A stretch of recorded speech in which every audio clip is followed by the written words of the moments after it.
네, 오늘이 제가 은혜동산교회에서 하는 마지막 설교입니다. 그래서 마지막 설교 때 어떤 본문을 설교하면 좋을까 고민하고 기도하다가 일단 어떤 본문이든지 간에 안 울고 끝내면 성공이다 라는 생각을 먼저 했고요. 기도하는 중에 그런 마음을 주셨어요. 제가 은혜동산교회 와서 첫 설교했던 때가 2016년 1월 6일 새벽 시간이었습니다. 그 첫 시간 설교했던 본문을 마지막 설교에도 하면 어떨까라는 마음을 주셔서 그 본문을 이제 열어봤어요. 그때 생각이 나더라고요. 2016년 1월 6일 이 자리에서 신대원을 막 졸업한 전도사의 몸으로 새벽 설교를 하는데, 끝나고 나서 목사님께서 이제 피드백을 해주셨는데 그렇게 좋은 피드백은 아니었던 걸로 기억을 합니다. 신대원을 막 졸업한 전도사가 의욕은 넘쳐가지고요, 막 성경을 막 잘게 다 쪼개가지고 주해가 가득한 설교, 적용은 거의 없고 주해만 가득한 설교를 했던 것 같은데, 그때는 제가 교만해가지고 설교를 되게 잘한 줄 알았거든요. 그래가지고 목사님의 그 피드백에 좀 실망했던 기억이 있어요. 그런데 오늘 마지막 설교를 하려고 그때 원고를 펴보니까 목사님의 피드백이 너무 이해가 됐습니다. 참 막 신대원을 졸업한 전도사의 그 열정 넘치는 교만함이 넘치는 그런 설교였다라는 생각이 들었어요. 막 신대원을 졸업한 전도사로 은혜동산교회 와서 강도사와 목사가 되는 동안 참 많이 서툴렀고 부족했고 실수도 많았다는 생각이 듭니다. 그럼에도 불구하고 7년의 시간을 사역할 수 있었던 것은 하나님의 은혜고 또 성도님들의 사랑과 기도 덕분이 아닐까 싶습니다. 돌아보면 참 감사하고 감격스러운 일들이 참 많았던 것 같아요. 하나씩 이야기하면 오늘 밤을 새야 되기 때문에 생략하도록 하고요. 물론 그 많은 시간 동안 기쁘고 즐거운 일만 있었던 것은 아닙니다. 제 안에 우상이 건드려져서 막 밤새 잠을 못 이루던 때도 있었고요. 또 갈등과 문제 때문에 걱정, 근심, 분노, 원망으로 하루를 망쳐버린 때도 참 많았던 것 같아요. 그러나 돌아보면 하나님은 그 모든 순간들을 사용하셨습니다. 그리고 결국 저에게 가장 선한 것이 되게 하셨죠. 그리고 그 하나님은 저의 하나님일 뿐만 아니라 여러분의 하나님이신 줄로 믿습니다. 그러니 여러분 안심하십시오. 하나님께서 그 모든 것을 사용하십니다. 우리의 슬픔과 기쁨, 우리의 장점과 단점, 우리의 성공과 실패, 우리의 앉고 일어섬까지 그 모든 것들을 하나님은 사용하셔서 합력하여 선을 이루실 줄로 믿습니다. 우리가 좋은 것을 구할 때 우리 아버지 하나님은 좋은 것을 주십니다. 그러나 우리가 잘못 구해서 나쁜 것을 기도하며 구할 때에도 우리 하나님은 좋은 것을 주십니다. 그러니 마음껏 하나님께 부르짖고 하나님 앞에서 마음껏 흔들릴 수 있는 것이죠. 내 부족함과 연약함 때문에 모든 것을 망쳐버린 것 같을 때 하나님이 그거 다 아시면서도 여러분을 부르셨다는 것을 기억하시길 소망합니다. 이게 오늘 설교의 주제이고요. 여기서 끝나도 큰 어려움은 없을 것 같아요. 근데 오늘은 결론부터 말씀드리고, 제가 말한 이 결론이 그냥 저의 생각이 아니고 왜 본문에 어떤 근거가 있는지를 한번 살펴보고자 합니다. 누가복음 1장에는 자기가 잘못한 것보다는 좀 훨씬 더 큰 벌을 받은 것 같은 사람이 한 명이 등장하는데요. 바로 천사와의 한 번의 만남 속에서 단 한 번의 불신앙 때문에 벙어리가 된 사가랴라는 사람입니다. 이 누가복음 1장을 묵상하는 내내 사가랴가 왜 아들을 낳을 때까지 말을 못해야만 했을까라는 의문이 들었어요. 그래서 2016년에 설교했던 그 원고를 보면은 왜 그게 말이 안 되는지를 A부터 G까지 쭉 설명해 놨더라고요. 누가복음 1장 5절을 보면은 사가랴와 그 부인이 주의 모든 계명을 흠없이 지켰다, 그렇게 행했던 의인이다라고 말하고 있습니다. 늘 하나님의 말씀에 순종하면서 의롭게 살았던 사가랴가 단 한 번의 천사의 말을 믿지 못한 것 때문에 약 10개월 동안 듣지도 못하고 말하지도 못하게 된 것은 이게 너무한 거 아닌가, 그런 마음이 들었던 것이죠. 또한 사가랴의 아내 엘리사벳은 임신을 하기에는 너무 나이가 많은 여인이었습니다. 1장 7절에서 두 사람의 나이가 많다라고 하는 이 구절에 쓰인 단어는 창세기 18장 11절에서 아브라함과 사라가 나이가 많았다라고 하는 구절과 동의어예요. 물론 히브리어와 헬라어의 차이는 있지만 같은 단어입니다. 사가랴와 엘리사벳이 아브라함과 사라까지는 아니었겠지만 적어도 그들만큼 임신하기가 어려웠던 힘든 나이였다는 뜻이죠. 그러니까 어떻게 사가랴가 천사의 말을 쉽게 믿을 수 있었겠습니까? 게다가 천사가 전해주는 하나님 말씀에 믿지 못하겠다고 반응했던 건 사가랴뿐만이 아니었어요. 아브라함도 그랬고 기드온도 그랬고 마리아도 같은 반응을 보였습니다. 그런데 하나님은 그들 모두에게 벌이 아니라 증거를 주셨어요. 창세기 15장 8절에 보면은 아브라함이 별과 같이 많은 자손을 주시겠다라고 하는 약속 앞에 사가랴와 똑같은 대답을 합니다. 창세기 15장 8절은 무엇으로 알리까 이렇게 번역했는데 이 표현은 사가랴가 한 말과 정확히 일치하는 말이에요. 그런데 아브라함에게 하나님은 네가 이삭을 낳을 때까지 벙어리가 될 것이다 이렇게 말씀하지 않으셨어요. 오히려 암소와 염소와 그리고 순양과 산비둘기 집비둘기를 가져다가 반으로 쪼개라고 하시고 그 사이를 불로 지나가시면서 확실한 증거를 보여주셨습니다. 기드온도 마찬가지죠. 유명한 양털 표징이 있지 않습니까? 마리아는 어때요? 처녀인 자신이 아이를 낳을 것이라는 믿기 힘든 말씀 앞에 누가복음 1장 34절 보면은 나는 남자를 알지 못하는데 어찌 이 일이 있겠습니까? 라고 대답합니다. 그럼 마리아에게 준 증거는 바로 친척 엘리사벳이었죠. 자, 그러니까 지금 믿기 힘든 하나님의 말씀 앞에 그 일을 어떻게 할 수 있겠습니까? 라고 많은 사람들이 되물었는데 그때마다 하나님은 한결같이 그들에게 벌을 주신 게 아니라 그 말씀이 이루어질 것에 대한 증거를 주었단 말이죠. 그런데 유독 사가랴에게는 증거가 아니라 벌을 주신 것 같은 거예요. 공평하신 하나님이 왜 이런 일을 하셨을까? 누가복음 1장 64절 이하를 보면은 근 1년 동안 듣지도 말하지도 못하던 사가랴가 갑자기 입이 터져서 말을 합니다. 그러자 사람들은 두려움으로 그의 말을 듣죠. 여기서 사용된 두려워하다라는 단어를 주목할 필요가 있겠는데 이 단어는 누가복음에서 하나님의 능력이나 임재를 경험하는 사람들이 경외감을 표현할 때 쓰는 단어입니다. 사가랴가 말을 한 것이 주변 사람들에게 막 경외감을 줄 만큼 기적적인 일이었기 때문에 그가 한 말은 삽시간에 온 유대로 퍼져나가게 된 거죠. 입이 열린 사가랴는 이렇게 말해요. 하나님께서 고난당하는 이스라엘 백성들을 불쌍히 여기셔서 약속하신 대로 다윗의 자손 중에서 메시아를 보내실 것입니다. 그리고 내 아들은 그 메시아의 사역을 준비하는 자가 될 것입니다. 여러분 한번 생각해 보세요. 한 10개월 동안 듣지도 말하지도 못하던 사람이 갑자기 성령 충만해서 예언을 하는 모습을 보고 사람들은 그의 말을 믿을 수밖에 없는 것이죠.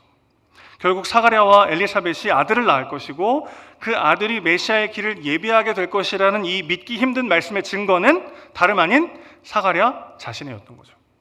그러니까 사가랴가 말을 못하게 된 것은 불신에 대한 벌이 아니라 사가랴 자신이 증거이자 표적이 된 것을 의미하는 것이죠.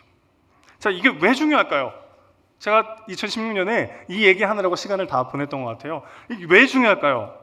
사가랴의 입이 열려서 예언한 이 사건으로 인해서 온 유대가 산골 마을에 이르기까지 지금 막 태어난 세례 요한에 대해서 알게 되었습니다. 지금 막 태어난 핏덩이가 한 번에 전국구 스타가 된 거예요. 이게 왜 중요합니까? 그는 예수 그리스도를 예비하는 사람이었기 때문이죠. 온 이스라엘 백성들이 그에게 나와서 회개하면서 세례를 받게 되는 엄청난 역사의 시작이 바로 이 사건이었던 거죠. 사가랴가 벙어리가 되었다가 다시 말하게 된 것이 바로 세례 요한이 메시아의 길을 예비하는 역할을 감당할 것이라는 천사의 말의 증거이자 시작점이라고 할 수 있겠습니다. 이게 너무나도 중요한 이유가 있어요. 사가랴가 굳센 믿음과 흔들리지 않는 담대함으로 순종할 때만 하나님이 그를 사용하신 것이 아니라 의심하고 흔들리고 믿지 못하고 넘어져 있는 순간에도 하나님은 사가랴를 통해 일하셨다는 것입니다. 신대원 막 졸업한 전도사였던 저는요, 제가 설교 잘하는 줄 알았어요. 교만했습니다. 근데 할수록 어려워요, 설교가. 여전히 부족하고, 그때랑 지금을 비교해보면 7년 전과 지금 비교해보면 여전히 부족하고 잘하는 것보다 잘 못하는 게 더 많은 사람이에요. 겸손한 척 하려고 얘기하는 게 아니라 사실이에요, 사실. 그럼에도 불구하고 담대히 나아갈 수 있는 유일한 한 가지는요, 나 자신을 믿지 않기 때문입니다. 이게 무슨 말일까요?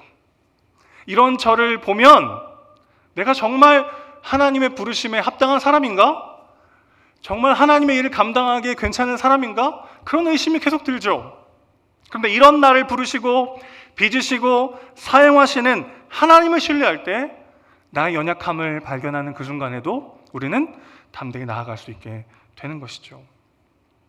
그래서 오늘 제가 담대히 앞으로 한 걸음 한 걸음 나아갈 수 있는 유일한 근거는 제 안에 어떤 가능성이나 제 안에 어떤 긍정적인 면이나 상황의 어떤 유리함 때문이 아니라 하나님 한 분을 믿기 때문인 줄 믿습니다.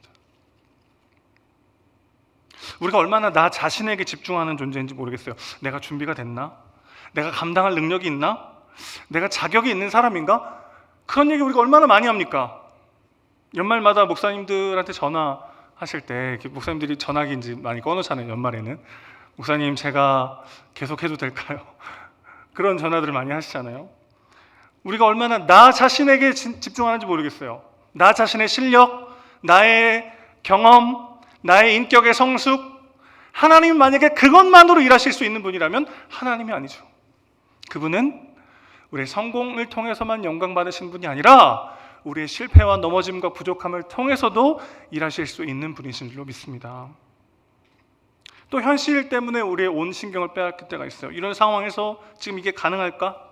현실적인 문제가 이렇게 많은데 계속 나아갈 수 있을까? 그럴 때 우리가 진정으로 신뢰해야 되는 것은 하나님의 부르심인 것이죠. 한번 따라해 주실까요? 하나님이 부르셨다면 하나님이 책임지신다. 그럼 여러분, 우리가 계속해서 확인해야 되는 건 무엇입니까? 내가 얼마나 실력이 괜찮고 얼마나 준비가 됐고 현실과 상황이 얼마나 긍정적인가를 계속 볼 게 아니라 하나님이 정말 원하시는 일인가? 하나님이 정말 부르신 일인가? 거기에 대한 계속된 반추가 필요한 것이죠. 그럴 때 하나님이 부르시고 하나님의 뜻이라면 반드시 하나님이 책임지시기 때문에 그렇습니다. 말은 이렇게 해도 올 1년 내내 흔들렸던 것 같아요. 올 1년 내내 갈대같이 흔들리고 주저하고 두려워하고 잠 못 자는 그런 시간들을 참 보냈습니다. 그럼에도 불구하고 다시 한번 여러분 앞에 당당하게 자신 있게 말할 수 있어요. 문제보다 크신 하나님을 바라봐야 합니다. 나 자신의 어떠함과 상관없이 우리를 통해 영광 받으시는 그분을 신뢰해야 합니다. 그럴 때 우리의 모든 것을 사용하셔서 하나님은 기어이 영광 받으실 것입니다.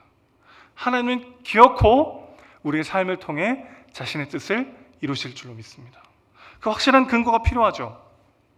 갓난아이 세례 요한이 유명해지고 모든 유대 사람들이 주목하는 사람이 된 배경에는 이게 뭐가 중요하겠어요. 그런데 이 누가복음 1장 전체를 다 할애해서 이것을 소개하고 있습니다. 그것은 요한이 중요해서가 아니라 요한이 가리키는 분이 중요하기 때문이죠. 이걸 제가 얘기한다는 게 참 의미심장합니다. 그렇죠? 요한이 중요한 게 아니라 요한이 가리키는 분이 중요하다.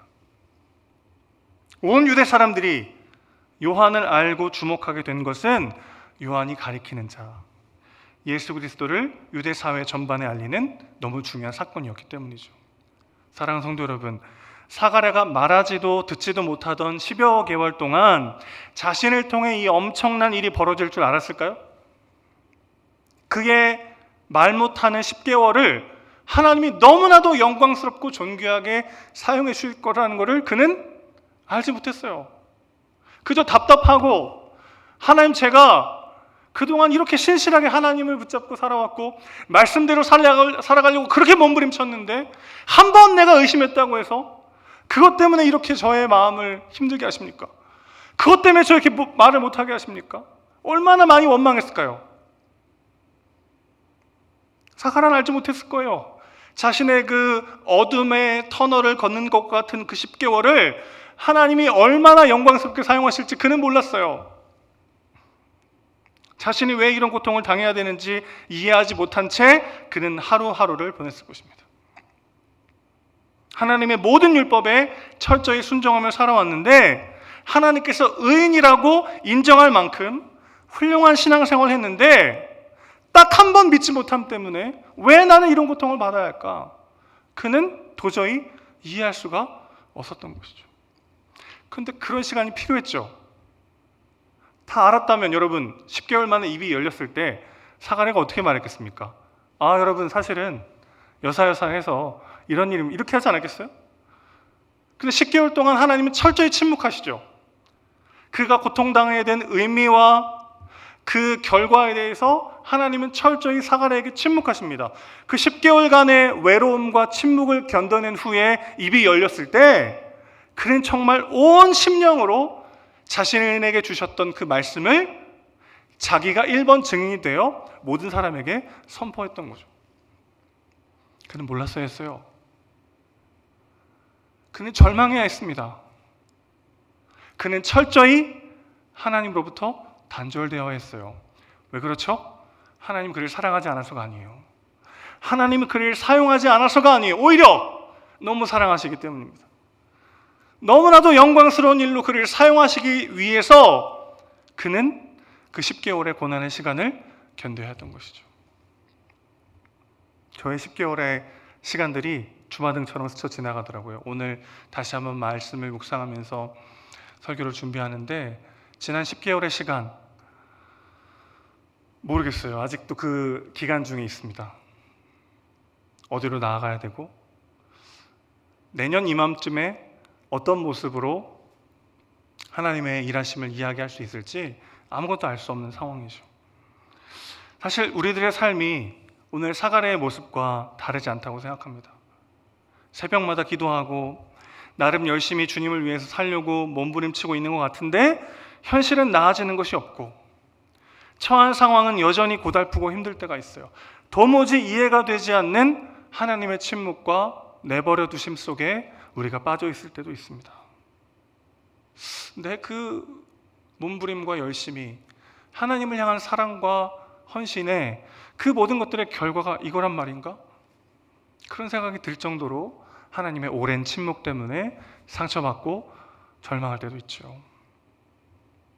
그러나 사랑하는 성도 여러분, 그런 어려운 현실 속에서 우리가 우리에게 주어진 오늘의 삶을 기쁨으로 감당할 수 있는 이유는 무엇입니까? 하나님은 여전히 일하고 계시고 여전히 우리와 함께하고 계시기 때문입니다. 내가 다 이해할 수 없지만 하나님 오늘도 여러분의 하루를 사용하고 계십니다. 여러분이 막 기쁘고 즐겁고 성공하고 행복한 순간만 하나님이 쓰시는 게 아니라 의미를 알 수 없는 고통 때문에 눈물 짓고 주저앉고 흔들리고 의심하고 절망하고 분노하고 넘어져 있는 그 순간도 하나님 너무나도 귀하게 사용하고 계시더라는 것입니다. 사가랴의 작은 순종을 통해서 엄청난 역사를 시작하신 하나님은 오늘 우리들의 작은 순종을 사용하시고 그리스도를 가리키고 그분의 영광을 드러내시는 일에 사용하실 줄로 믿습니다. 그럼 여러분, 그리스도를 보셔야 합니다. 오늘 나의 헌신과 열심과 몸부림의 결과를 보는 게 아니라 그 모든 것들을 통해 우리의 삶이 가리키게 될 그리스도를 보셔야 합니다. 우리의 그 삶의 한 절을 통해서 영광 받으시는 그 주님의 영광을 함께 바라보는 우리가 되어야 하는 것이죠. 그래서예요. 그분과 함께라면 기쁨도 슬픔도 우리 모두에게는 굿뉴스입니다. 성공과 실패도 주님과 함께라면 우리에게 복음이 될 것입니다. 우리의 장점과 단점도 우리의 앉음과 일어섬도 주님과 함께라면 우리 모두에게 좋은 소식이 될 줄로 믿습니다. 함께 찬양하겠습니다.